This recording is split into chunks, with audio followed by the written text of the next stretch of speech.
Bonjour à tous, bonjour à toutes et bienvenue pour cette nouvelle vidéo sur les grands classiques de l'histoire des échecs. On a déjà vu les 10 parties les plus célèbres et aujourd'hui on va voir les 10 coups les plus célèbres. Et on commence par une partie de Frank James Marshall qui était à la fin du 19e, au début du 20e siècle, le meilleur joueur du continent américain avant que Capablanca ne lui ravive ce titre officieux.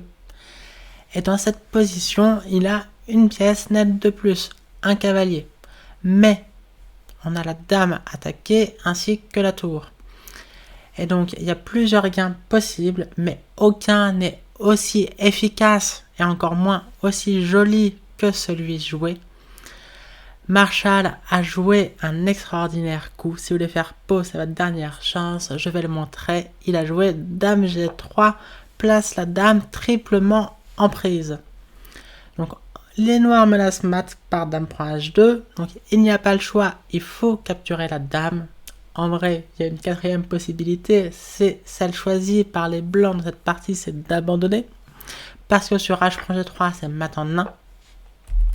Sur F prend G3, c'est mat en 2. Par cavalier E2, échec, roi H1 forcé, tour prend F1 mat. Et sur dame prend G3, ce n'est guère mieux. Cavalier E2 quand même, roi H1, cavalier prend G3, échec. Le pion H est cloué, donc H prend G3 est impossible. F prend G3, c'est mat en 1.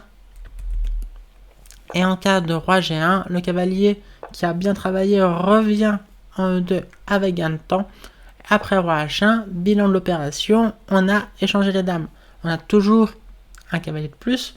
Et donc après un coup comme tour C3, la position est sans espoir pour les blancs. Deuxième partie, celle d'un des plus forts joueurs au monde à ne pas avoir obtenu le titre de maître international. Il s'agit de Rachid Najmetdinov, à propos de qui on disait qu'il attaquait encore mieux que Mikhail Tal. C'est dire. Il pêchait souvent dans les positions tranquilles et positionnelles où il cherchait trop à vouloir attaquer.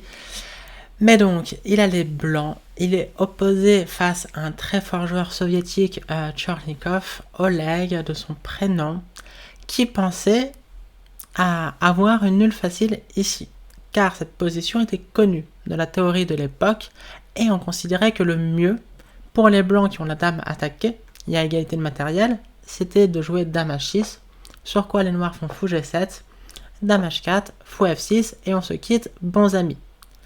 Mais donc dans cette position, Najmetdinov s'est plongé dans une longue réflexion, pendant laquelle Tchornikov se baladait sereinement, se demandant un peu pourquoi son adversaire réfléchissait. C'est connu qu'il n'y a rien de mieux. Alors on avait déjà essayé dame G4, mais ça ne pose pas de problème au noir, donc il était assez serein, faisant confiance à la théorie de l'époque. Et donc après une heure de réflexion, Najmetdinov a joué l'incroyable sacrifice de dame. Dame prend F6. Donc Tchornikov a vu ça de loin, il s'est rassis précipitamment et il ne s'est plus jamais levé de sa chaise. Donc après le prend F6, on comprend l'idée des blancs. On récupère le cavalier, on a échangé la dame contre deux pièces mineures seulement, le fou F6 et le cavalier D4, mais les pièces noires sont horriblement passives.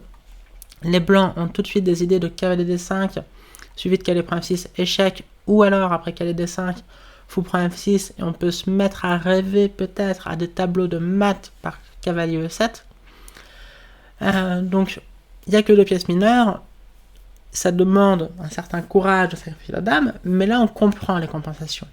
Mais cela dit, il fallait avoir prévu le meilleur coup des noirs, celui trouvé évidemment par Oleg Tchornikov, qui n'est pas de prendre tout de suite, mais de d'abord jouer cavalier E2 échec.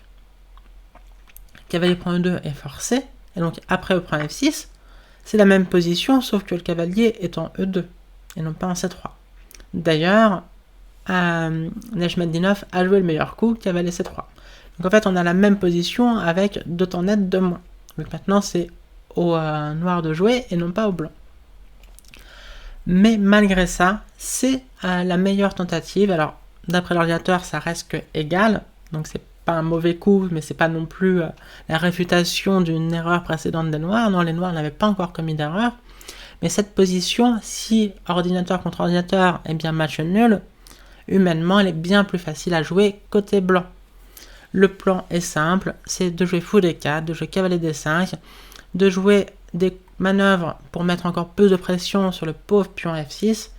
Les pièces mineures blanches sont très bien coordonnées, les tours vont aussi participer à l'attaque, et les pièces noires, on se demande bien de quoi en faire. Donc je vais juste faire flèche droite jusqu'à la combinaison finale pour vous montrer comment Najmedinov a conclu cette partie. Donc là, il y a eu évidemment une phase tactique maîtrisée par Rachid Najmedinov. Et la combinaison finale arrive, tour prend F7. Et ici, comment est-ce qu'on conclut avec les blancs? C'est un petit exercice d'entraînement à une autre combinaison qu'on va voir dans deux parties. Les blancs jouent et gagnent par tour H8. Et après, roi prend H8, cavalier prend F7. Grosse fourchette. Enfin, gros coup, si on prend une tour en plus. Donc on avait beaucoup de matériel en moins, mais ça va, on s'en sort bien. Et il y a eu abandon dans cette position où les blancs ont deux pièces pour la tour, mais et un pion, et les pions noirs sont faibles, et l'aura noire est aux fraises, donc rien ne va. Troisième position, une défense sicilienne, une des combinaisons les plus spectaculaires jamais jouées par les blancs contre la sicilienne. C'est ce coup qui initie la combinaison telle qu'on la montre dans tous les diagrammes, donc c'est ça qui est le coup le plus connu, c'est le coup suivant. Mais la combinaison ne part pas de là.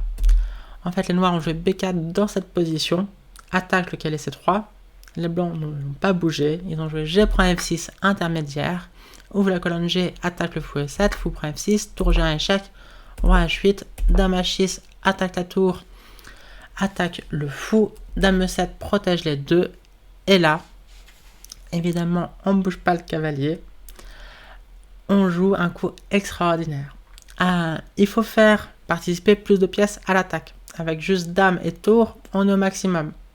Mais on se dit, c'est pas le fou qui va aider, on a un pion E4, un pion en F5, donc si on joue fou D3, ça va pas servir à grand chose.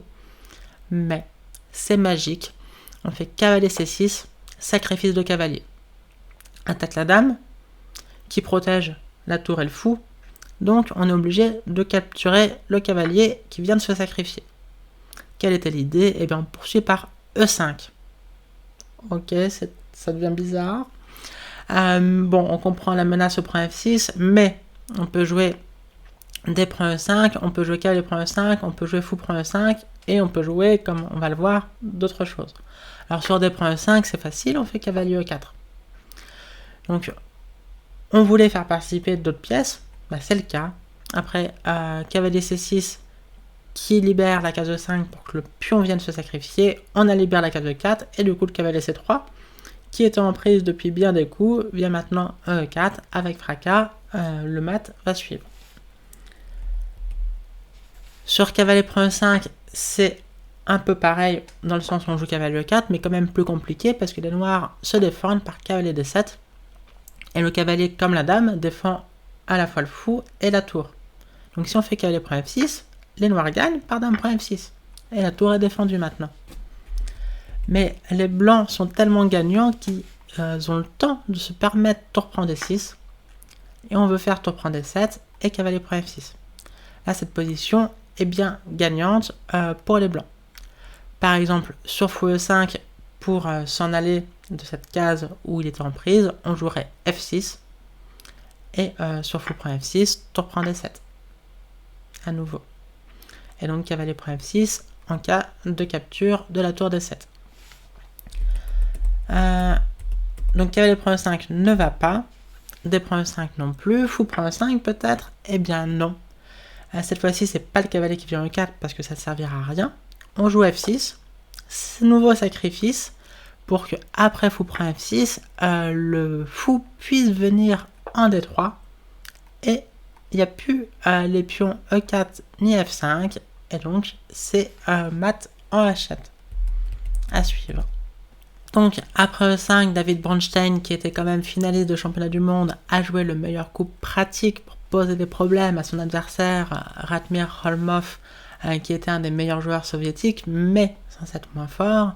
Il a joué fou G5 échec, et la partie est restée chaotique, mais c'est objectivement totalement gagnant pour les blancs. Tour prend G5, F6, puis on prend D6. Alors je vais y aller brièvement parce que on est au-delà du coup le plus connu, bien au-delà.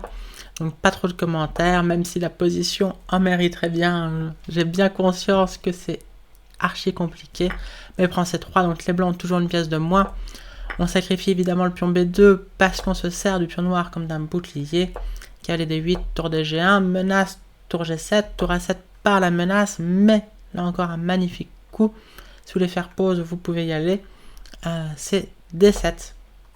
Avec l'idée sur fou prend D7, le fou intercepte sa propre tour, on peut jouer tour G7 et le mat suit. Et sur tour prend D7, on peut prendre un E6 et c'est la tour qui intercepte son propre fou. Il n'y a pas fou prend E6. Et après cavalier prend E6, fou prend E6, la dame ne peut pas reprendre, il y aurait la tour F8 en l'air et le mat. Donc il y a eu tour D1, tour prend D1, fou prend E6, mais après roi prend B2, on fait le bilan de toutes ces complications. Maintenant qu'elles sont terminées, les blancs émergent avec une qualité de plus et le roi est en sécurité sur les cases noires. Il y a eu échec, roi 1, fou prend 2, tour D3, c'est le roi noir qui est en danger, pas le roi blanc, dame E7, c'est désespéré, mais roi prend 2, un petit échec, tour B3, abandon. Ok, quatrième partie, match de championnat du monde, on est en 66, le champion du monde, Tigran Petrosyan, remet son titre en jeu face à Boris Spassky. Il va gagner ce premier match grâce notamment à cette victoire et au coup magnifique qui a mis fin à la partie. C'est en 69 que Boris Spassky gagnera le match revanche. Enfin, le match revanche, il s'est qualifié à nouveau en gagnant les candidats. Et c'est en 69 que Spassky est devenu champion du monde. Là, c'est Petrosyan le plus fort. Et dans cette partie, il n'a pas joué cavalier prend F7. Les blancs auraient un pion de plus après roi prend F7 ou dame prend E3. Mais avec le roi en H1, il y a clairement des perpétuels dans l'air. Ça serait peut-être pas gagnant, peut-être quand même. Mais bon, bref, il y a beaucoup plus fort. Un coup magnifique qui rappelle un peu la combinaison de Nejmetdinov que je vous ai montré précédemment. Dame H8, échec, abandon, vu que ce roi prend H8, le cavalier gagne une tour et une dame en un coup.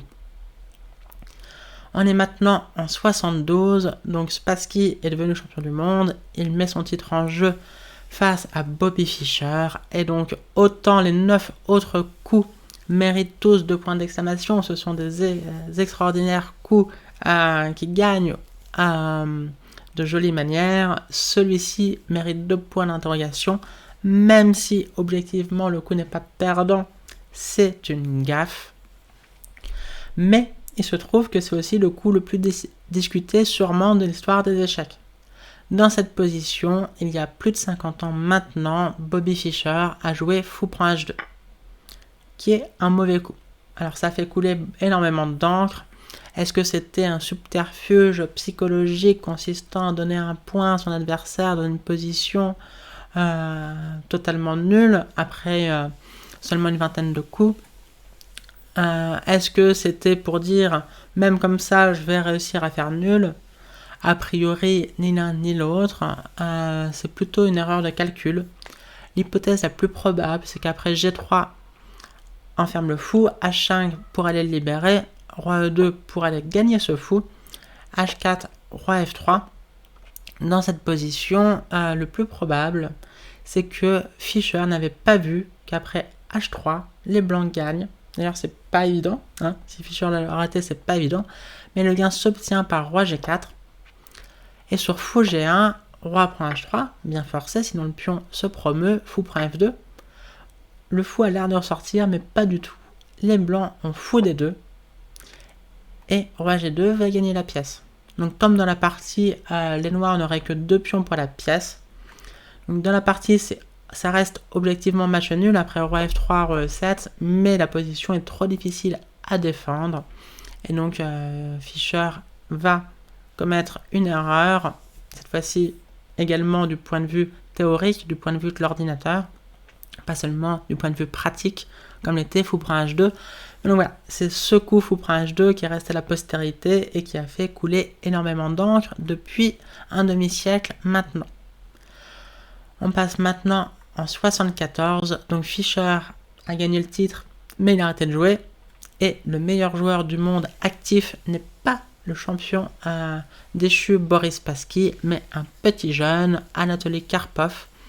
Et donc aux Olympiades de Nice, il a remporté la médaille d'or au premier échiquier avec un score monstrueux. Je ne me rappelle plus exactement, mais c'était du genre 11,5 sur 13 ou quelque chose s'en approchant. Si quelqu'un a le score exact, n'hésitez pas à le mettre en commentaire, merci. Et sa partie la plus célèbre, c'est celle contre l'Allemand Wolfgang Hunziker. Dans cette position d'Espagnol tout à fait classique, une seule paire de pions a été changée. 30 unités sur l'échiquier, seuls les pions A manquent à l'appel. L'avantage des blancs réside dans leur avantage d'espace, mais avec les noirs, on peut être serein, en se disant, à tort, que si on échange toutes les pièces lourdes sur la colonne A, ça va faire match nul. La finale de pièces mineures est nulle facile parce que le désavantage d'espace ne sert à rien, elle n'est pas exploitable plutôt. Et si les blancs évitent les échanges de tours en concédant la colonne A, les noirs pourraient même être mieux. Sauf que dans cette position, Karpov a prévenu les échanges sans concéder la colonne aux noirs par un coup surprenant qui est devenu classique, instant classique, x7. Et à partir de là, il va convertir son avantage avec un style tout à fait karpovien. Tranquillement, patiemment, il va augmenter son avantage d'espace à l'aile droite. Voilà, F4, F5. Après G5, tout est fermé, on se dit il n'y a plus qu'un trou de souris, mais pour Karpov, ça suffit pour que ces pièces y passent. On voit que les noirs sont contraints à la passivité la plus extrême. Le cavalier qui était en B7 n'avait pas de case, mais en D8, il n'en a pas non plus. Donc c'est horrible avec les noirs, on ne peut rien faire. La position est totalement gagnante. Tour A3, tour A2, ça sert peut-être un jour à tripler, mais en fait, il ne va pas y en avoir besoin. Ici, là, je cavalier G4. À noter juste que c'est pas une perte de pièces vu qu'on gagnerait la dame. Donc, il y aura F8. Quelques échanges maintenant, mais la dame s'infiltre et dans cette position totalement désespérée, Hunziker a abandonné.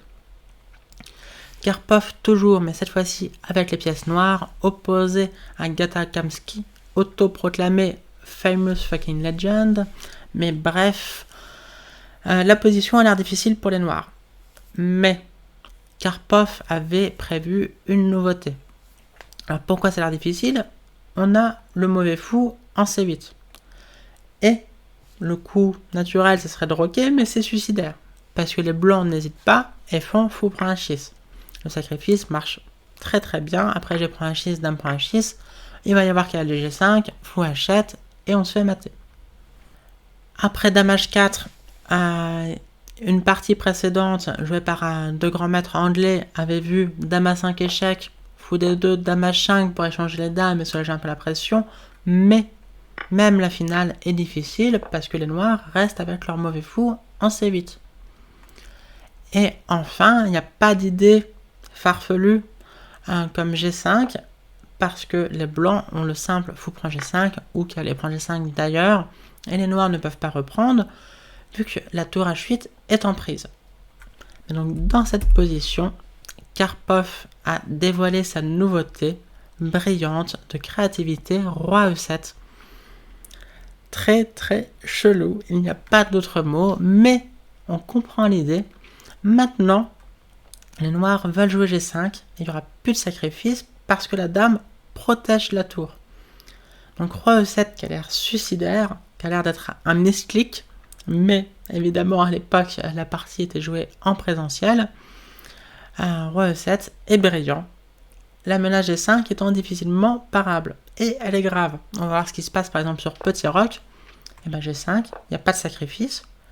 La dame n'a pas beaucoup de cases, elle est obligée d'aller en H3. on fait juste G4, fourchette, et on gagne une pièce et la partie.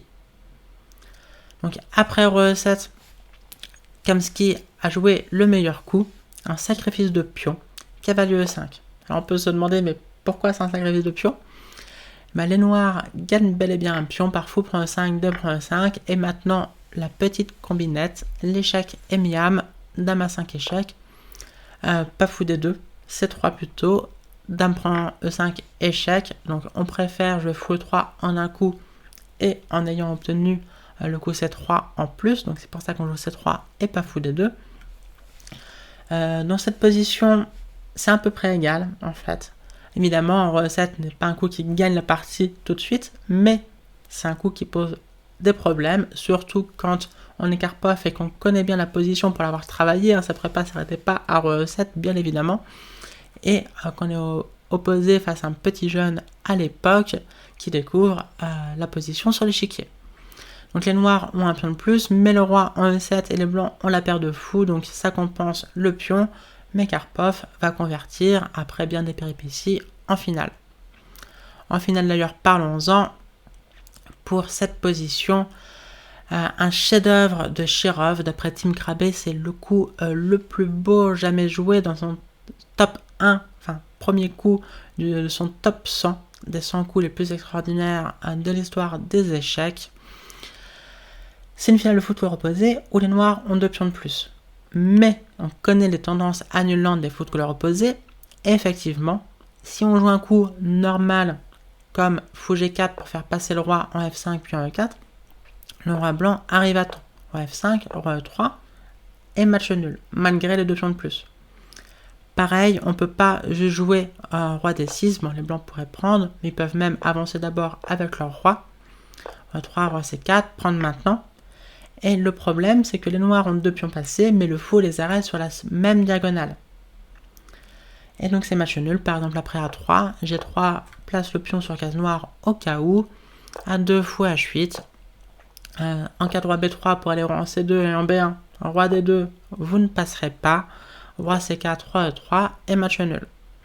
Donc dans cette position, Shirov a joué l'extraordinaire fou H3, avec l'idée de gagner un tempo. Maintenant, si on joue tout de suite roi F5 et sur roi F2, on fait roi E4. A noter juste que le fou devait être pris, vu que sur fou H3, roi F2, roi F5, sur roi E3, on prend G2, là c'est 3 pions de plus, ça gagne, et sur roi F3, on prend G2 quand même, vu que sur roi prend G2, on joue roi E4. Et ça va ressembler à la partie sur le pion G2. Donc après fou H3, il faut prendre, mais les noirs ont maintenant le temps nécessaire à la victoire, fou prend F6, donc il fallait quand même bien l'avoir calculé, parce que de loin on peut se dire qu'on peut perdre avec les noirs, mais tout va bien, parce qu'après D4, les noirs ont bien 2 pions passés, mais cette fois-ci le fou ne peut pas les arrêter sur une seule diagonale, et c'est ça qui fait la différence. Il y a eu fou E7, roi D3, fou C5, roi C4, fou E7, roi B3, abandon. Alors pourquoi abandon? C'est pas encore évident, mais roi E2, il y aurait eu roi C2, menace D3, sur fou B4, le fou arrêtait de pions, mais sur 2 diagonales différentes.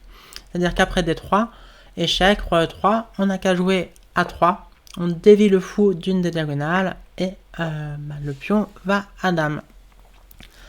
Nouvelle partie, on a cette position, c'est Judith Polgar qui affronte son compatriote Ferenc Berkes. Elle vient de sacrifier une pièce. Alors comment les noirs ont joué H6 ici et au lieu de bouger le cavalier ou de jouer H4 peut-être, Judith a joué fou H7 échec, roi H8 et fou E4. Attaque la tour. Donc Berkes, un fort grand maître, pourtant a pris en G5 en se disant Judith a dû mal calculer. Fou prend A8, regagne la qualité. Les blancs émergent avec une égalité de plus, mais c'est temporaire parce que je fais G4, attaque le cavalier. Si elle me laisse prendre, j'ai l'avantage matériel. Et si elle le bouge, je gagne la dame. F4, prise en passant. Et la dame est clouée. Mais dans cette position, Judith a joué l'extraordinaire G2, G4, serein, très calme, empêche G4, attaque la tour. Donc les noirs doivent la bouger, sinon qualité nette de plus pour les blancs. Mais après tour B8, l'autre idée de G4, c'est que après H4, les blancs vont ouvrir la colonne H. Donc il y a eu G6, H prend G5, une pièce de moins, mais la colonne H s'ouvre de manière décisive, dame F4 pour venir en H2. Fou B7, encore un magnifique coup à la Judith Polgar, tour H7 échec, roi prend H7, dame H2 échec, roi G8, tour H1. Les noirs sont menacés de mat, ils ont encore quelques échecs, prise, dame prend avec échec, F4, menace mat, attaque la dame, c'est fini. Il aurait pu y avoir abandon, il a joué 2 coups par inertie et abandonné dans cette position. Donc G2, G4, magnifique, de Judith Polgar. Et on arrive maintenant en 2016, c'est la dernière partie des départages du championnat du monde. Il y a eu une victoire partout en classique. Magnus mène ses départages, il n'a plus besoin que d'un match nul dans cette dernière partie, mais il fait peur à ses supporters en direct. Il avait une position imperdable, celle-ci, qualité nette de plus, la dame est placée proche du roi blanc, mais aucun échec. Donc là, on est sûr qu'il va jamais la perdre. Peut-être pas la gagner, mais on s'en fiche, il n'y a pas besoin. Tu fais nul, tu es champion du monde. Et là, il joue dame prend F4. Tour A2 échec, roi H1, dame F2, ça commence à faire peur. Tour C8, échec. Mais qu'est-ce que tu fais, Magnus? Roi H7, il n'y a plus d'échec, t'es menacé de mat, t'es foutu, t'as fait n'importe quoi. Heureusement, on n'a pas eu, enfin je dis on, c'est les supporters de Magnus, évidemment ceux du russe Sergei Karjakin, c'était l'effet inverse, mais donc les supporters de Magnus n'ont pas eu peur trop longtemps, parce qu'il avait tout prévu et donc joué à tempo le coup qui force le mat en 2 dans cette position. Le coup peut-être le plus beau jamais joué en championnat du monde, dame H6, magnifique. Karjakin a tout de suite compris et tendu la main en abandonnant, parce que sur roi prend H6, c'est tour H8, échec et mat. Très joli tableau, tout comme sur G prend H6, tour prend F7. Dans les deux tableaux, le pion H5 participe au mat. Et donc, victoire extraordinaire de Magnus Carlsen qui conserve son titre en 2016 de cette belle manière. Voilà, c'est déjà la fin de cette vidéo sur les 10 coups les plus célèbres de l'histoire des échecs. J'espère qu'elle vous a plu. Si c'est le cas, laissez un petit like. Je vais essayer de faire une vidéo avant Noël, mais je ne garantis rien. En revanche, du 26 au 30, il y a les championnats du monde de blitz et de rapide. Je ferai une vidéo par jour sur la plus belle partie de la journée et je passerai aussi sur Chess24 en français pour aider Laurent Fressinet qui ravive la chaîne et qui sera donc aux commentaires. Voilà, je vous souhaite une très belle fin de journée ou de soirée et je vous dis à très bientôt. Ciao!